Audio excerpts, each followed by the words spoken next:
دين سر تفسير شيء ورتري لو أسلوب جوانو كفرمية أبتي في سيدنا إبراهيم كصديقا فهو ثمان كصديقا يعني ملازما للصدق يعني دائما هميشة أو صدق أو رازقية إلى قلابه إذ قال لأبيه يا أبتي باباوشي خوي اتباب الجن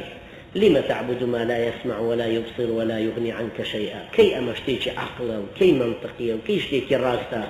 إنسان شتيك بپرستين نا أبي ستين نا أبي نير نا قازانجي كشت بيقيني بتيك ودات تاشية بتيك خود بدستي خود درستي أنا كي بتيك أي فروشي شو قيمتي هي حتى كتبيني أم عبادة جوانا صرف بكيبو أم بتا باوكي خون باب الجان بتأكيد قد جاءني من زور بتأكيد إني يعني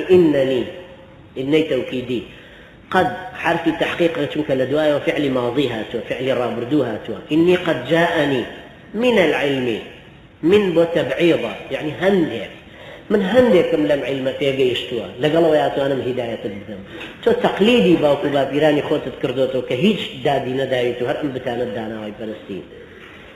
قد جاءني من العلم ما لم يأتيك أويك من دسن كوتو دسن نكوتو أو علمي بو منها توبوتو نهاتو با عمريش ما فرقي هذا با من يشكري توبم شونك علم علاقي بسر كربا وكايتي ونيا علاقي بسر تمن ونيا شونك هذا علاقي بثمن وبوايا نأبو عبد الرحمن كري عوف كصحابي عزيزي في غنبرة صلى الله عليه وسلم نزل دواء ابن عباس وكاك من عوكاري جنجه عبد الرحمن كري عوف في شيء كلا 10 مبشرات يشك لو أنا استشاري من لدواء عمري كري خطاب رضا إخوالي يشك لو أنا كبتشن باري صرفة كر لبناء إخوالي كرودها يشك لو دولة من كان كأساسي أن إسلامي أن سرداء مزرعة كوابو علم علاقيني بس الجوري وبتشوشي وكربا وكاتيا كوابو من هندكم لم علم بوهاتوا فاتبعني شوين من بك وأهديك صراطا سويا با من بتنهاش كوتن ومتنهابن تو أم قوم زورك هم إلى سر أو بتفلسطين يعني إنساني مسلمان أم هلو يستي خوير لكاتو بوكتاني تر أهديك صراطا سويا ربازك راستي جواك وثمان أو سري لي ديارة راست برفراوانا ربازي راست نزيكترين رجايا وكو هيل لنواني دو بنتا دو خالة دو نقطة كرترين رجايا لنواني أو دو خالة يا أبتي لا تعبد الشيطان الشيطان ما فرسته شكا معلومك الشيطان دجمني خوايا الشيطان دجمني إنسانا فاتخذوه عدوا خواي فرودارة فرمي بلانبر الشيطان فرمي إيش بدجمني خوتاني حساب بكلم شواني مكوا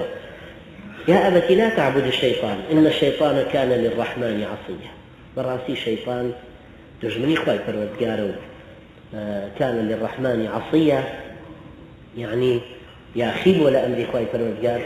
عصيش هروت وتم أيش دي صيغة مبالغة عاصي اسمي فاعليتي عصي يعني دائما هميشة وإيش كاري أويك يا أخي لأمري خواي فرودار أما شاكن تن أسلوبك جوانا أم سيدنا إبراهيم عزيزا كغيرتي بو يكخوا فرستي الجوله كلبر خاتي توحيد خواي پروردگار ام هلو يستتون دوتيش وسختي قرتو تبرو ام ميدان قرص أبرين ام رفتارجك ابو شوي هم بأدبيكي جوان بلان لهمان كاتا مسؤوليتي جي قولي بسرشانا سيدي چند جوان اسلوبي قرآن كبضانتي الله يا أبتي لا تعبد الشيطان نالا لبروي الشيطان إنسان قمراءك لبروي الشيطان باوك آدمي فريو داوا لبروي الشيطان أمان بابرو آقر أمانها مو جرمي شيطانا بلان يبجر ميشي لهمي قورك ركباسيك إن الشيطان كان للرحمن عصيا الشيطان بوي ضروري الرجم كينو لعنتي كين لبروي يا أخي لأمري خواه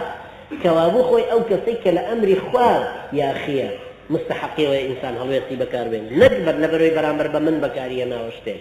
بلكو إيمك هلو يصيب برامبر بيشي يا أخي لأمري خواي فرزقار ورجم لبروي كلا أمري خواي فرزقار يا أخي وجيب توتو أوشتن أسلوبك جوانا لو هم جرم جنايتاني شيطانا تنهى أواني ذات كذوك كان للرحمن عصيا